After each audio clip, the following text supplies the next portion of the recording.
Welcome back. Our big concern has been fire danger. This photo was posted on our Facebook page this morning from I-94 near Fergus Falls. Nicole Jones took this as they were driving down the interstate. Another fire very close to the interstate early this morning before sunrise. So fire danger certainly still a concern. Even this evening, we have the rain approaching. You can see those the sky darkening up because of the clouds. But until we get that rain to help tamp things down a little bit, we're still under that fire danger. So no burning tonight as this rain begins to approach. It looks gray as those clouds have pushed in Fargo, 73 degrees. Wind out of the east-southeast, steady speeds at 11 miles per hour. Across the rest of the region, pretty mild. 69 in Grand Forks, 68 in Jamestown and in Valley City. Also 68 degrees in Detroit Lakes and 70, a nice mild 70 in Fergus Falls. So temperatures are warm. The wind has been on the strong side. So not out of the woods again for fire danger today.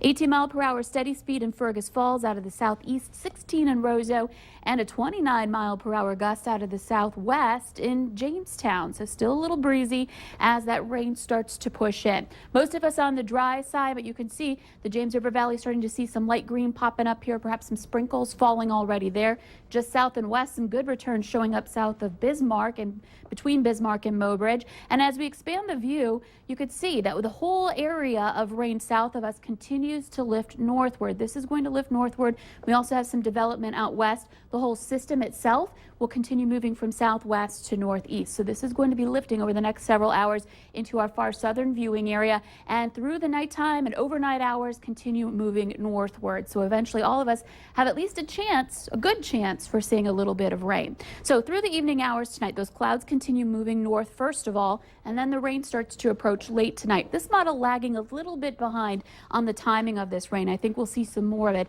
down along the North Dakota, South Dakota line around 10 o'clock tonight because, of course, the radar is already showing it approaching our South Dakota counties. Temperatures will be pretty mild, 50s and low 60s as we're heading to bed tonight, and the wind also picking up at times gusting into the 20s to 30 mile per hour range. By 1 a.m., this rain continues northward.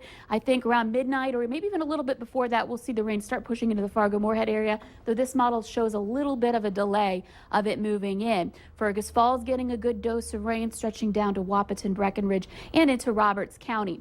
Now through the overnight hours, we'll continue to see this spread northward, and some areas getting a good amount. Where you see the yellows and oranges here, that's in that moderate range for rainfall right over Lakes Country through the overnight hours, with some rain also happening into eastern North Dakota. But by far, at least if this model does pan out, we'll be seeing most of the rain on the Minnesota side of the Red River and in the Southern Valley. 6 a.m. Grand Forks north of Highway 2, you get in on that light to moderate rain as well, and this will continue again moving north northeastward, really starting to see our rain chances dwindle as we move through the morning hours. So much of that rain falling as you're sleeping tonight, with some scattered rain showers continuing into the daytime hours tomorrow, off and on, with temperatures rising into the upper 50s. Southern Valley, scattered rain again across much of the region off and on throughout the day, and breezy too. So it's not going to be a pleasant day for our Sunday, but I think we'll take it if that means we do get to see some rainfall. Here's a liquid potential again down into the southeastern part of the viewing area. It looks like we have a good shot at seeing maybe even an inch of rain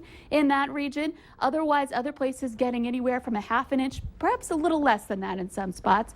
This sunset was taken last week of beautiful sky in North Dakota, and as we're looking at our 7-day forecast, expect to see temperatures on the cooler side even through early next week. And one thing I want to point out, Stephanie, late tomorrow night and into Monday, there's a chance we could see some flakes with this as the cold air starts to push in. It might be the one time many of us go, okay, good, we need some flakes, we need some moisture. No problem. Yeah, any type of moisture we can get at this point, I think, is welcome. All right, thanks, Lisa. You bet.